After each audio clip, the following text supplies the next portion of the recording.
Kanjikode coach ഫാക്ടറിയില്ല. ഒപ്പം കേരളത്തിന്റെ സ്വപ്ന പദ്ധതിയായിരുന്ന അതിവേഗ റെയിലും ഉണ്ടാവുകയില്ല എന്ന് കേന്ദ്രം ഇപ്പോൾ പാർലമെന്റിൽ അറിയിച്ചിരിക്കുകയാണ്. ഡോക്ടർ ജോൺ ബ്രിട്ടാസ് എംപിയുടെ ചോദ്യങ്ങൾക്ക് രാജ്യസഭയിലാണ് കേന്ദ്ര റെയിൽവേ മന്ത്രാലയത്തിന്റെ മറുപടി വന്നത്. എന്തായാലും ഏറ്റവും ദൗർഭാഗ്യകരമായിട്ടുള്ള കാര്യമാണെന്നാണ് ജോൺ ബ്രിട്ടാസ് എംപി ഇപ്പോൾ ചൂണ്ടിക്കാട്ടിയത്. 2008 കഞ്ചിക്കോട് 2008-2009 ബഡ്ജറ്റിൽ അന്ന് UPA സർക്കാർ ആയിരുന്നു. അന്ന് ലാലു പ്രസാദ് യാദവ് ആയിരുന്നു റെയിൽവേ മന്ത്രി. അദ്ദേഹമാണ് ഈ പദ്ധതി അന്നത്തെ ബജറ്റിൽ പ്രഖ്യാപിക്കുന്നത്. പിന്നീട് ഇതിനെ തുടർ നടപടികളൊന്നും അന്നത്തെ UPA സർക്കാർ സ്വീകരിച്ചില്ല. പിന്നീട് 2012 ഇതൊരു ജോയിന്റ് വെഞ്ചറായിട്ട് അന്നത്തെ ബജറ്റിലും അവതരിപ്പിച്ചെങ്കിലും അതുമായിട്ടും മുന്നോട്ട് പോകാനായിട്ട് UPA സർക്കാർ തയ്യാറായില്ല. അതിലൊരു നടപടിയും ഉണ്ടായില്ല. അതിനുശേഷമാണ് ഇപ്പോൾ ആ സർക്കാരിൻ്റെ പിടിപ്പുകേട് കൊണ്ട് ഇല്ലാതായിപ്പോയ പദ്ധതി. ഒപ്പം നോക്കൂ, ഈ അതിവേഗ റെയിൽ, ഈ ശ്രീധരൻ മുന്നോട്ട് വെച്ച അതിവേഗ റെയിലിൽ ഒരു വിദഗ്ധ സമിതിയെ VD സതീശൻ സർക്കാർ നിയമിക്കുന്നു. ഒപ്പം ആ വിദഗ്ധ സമിതിയുടെ റിപ്പോർട്ട് പ്രകാരം ഇപ്പോൾ ആ പദ്ധതിയും ഇല്ലാതാവുകയാണ്. കേരളത്തിൻ്റെ റെയിൽവേ വികസന സ്വപ്നങ്ങളൊക്കെയും തന്നെ ഇല്ലാതാവുന്നു. അതിവേഗ റെയിൽ ഏറ്റവും അനിവാര്യമായിട്ടുള്ള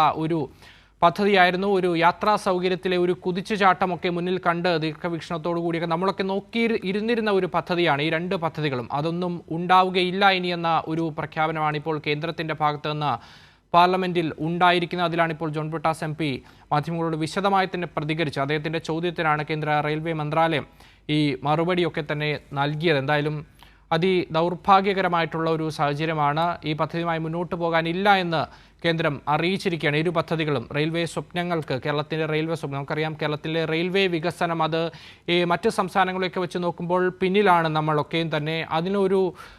അതിൽ നിന്നൊക്കെ കരകയറാനുള്ള രണ്ട് പദ്ധതികളായിരുന്നു. അതിനാണ് തിരിച്ചടി ഏറ്റിരിക്കുന്നത്. വിഷ്ണു തെലൂർ കൂടി ദില്ലിയിൽ നിന്ന് ചേരുകയാണ്. വിഷ്ണു, ജോൺ ബ്രിട്ടാസ് MPയുടെ ചോദ്യത്തിനാണ് രാജ്യസഭയിൽ ഇത്തരത്തിൽ കേന്ദ്രം മറുപടി നൽകിയത്. കേരളത്തിന്റെ രണ്ട് റെയിൽവേ വികസന സ്വപ്ന പദ്ധതികളും ഉണ്ടാവുകയില്ല. എന്തൊക്കെയാണ് അതിനുശേഷം ഇപ്പോൾ ജോൺ ബ്രിട്ടാസ് MP മാധ്യമങ്ങളോട് പ്രതികരിച്ചത്?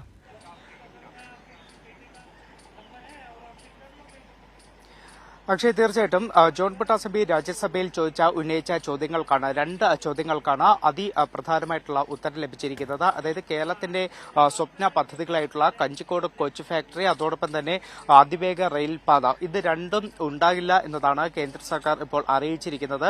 ഇതിൽ വലിയ രൂക്ഷമായിട്ടുള്ള വിമർശനം തന്നെയാണ് സംസ്ഥാന സർക്കാരിനെതിരെ ജോൺ ബ്രിട്ടാസ് MP ഉന്നയിച്ചിരിക്കുന്നത്. സംസ്ഥാന സർക്കാരിന്റെ പിടിപ്പുകേട് തന്നെയാണ് ഇത്തരമൊരു മറുപടി കേന്ദ്രത്തിൽ നിന്ന് ലഭിക്കാൻ കാരണമെന്ന് ജോൺ ബ്രിട്ടാസ് MP ചൂണ്ടിക്കാട്ടുന്നത്. പ്രത്യേകിച്ച് ഈ Palakkad coach factory, Kanjikode coach factory പണ്ട് 2008 UPA സർക്കാരിന്റെ കാലത്താണ് അത്തരമൊരു പദ്ധതി പ്രഖ്യാപിക്കുന്നത്. പക്ഷേ അതിനുശേഷം വേണ്ട നടപടികൾ പിന്നീട് UPA സർക്കാരിന്റെ ഭാഗത്തുനിന്ന് ഉണ്ടായിരുന്നില്ല എന്ന് തന്നെയാണ് ജോൺ ബ്രിട്ടാസ് MP ചൂണ്ടിക്കാട്ടിയിരിക്കുന്നത്. ഇതിനു പുറമെ അതിവേഗ റെയിലുമായി ബന്ധപ്പെട്ടുകൊണ്ട് നേരത്തെ സംസ്ഥാന സർക്കാർ സിൽവർ ലൈൻ പദ്ധതി മുന്നോട്ട് വെച്ചിരുന്നു. പക്ഷേ ആ പദ്ധതിയുമായി കേന്ദ്ര സർക്കാർ അന്നും പറഞ്ഞത് അവർ പറയുന്ന ചില മാറ്റങ്ങൾ കൂടി വരുത്തിക്കൊണ്ട്, അവരുടെ ശുപാർശ കൂടി ഉൾപ്പെടുത്തിക്കൊണ്ട് അപ്പോൾ അത്തരം മാറ്റങ്ങളുടെ പദ്ധതിയുമായി മുന്നോട്ട് പോകാമെന്നൊരു കാര്യം നേരത്തെ കേന്ദ്ര സർക്കാർ പറഞ്ഞിരുന്നു. പക്ഷേ അതിനുശേഷം VD സതീശൻ സർക്കാർ വന്നപ്പോൾ സിൽവർ ലൈൻ പദ്ധതി പൂർണ്ണമായിട്ടും ഉപേക്ഷിച്ച സാഹചര്യമാണ് ഉണ്ടായത്. അതോടൊപ്പം തന്നെയാണ്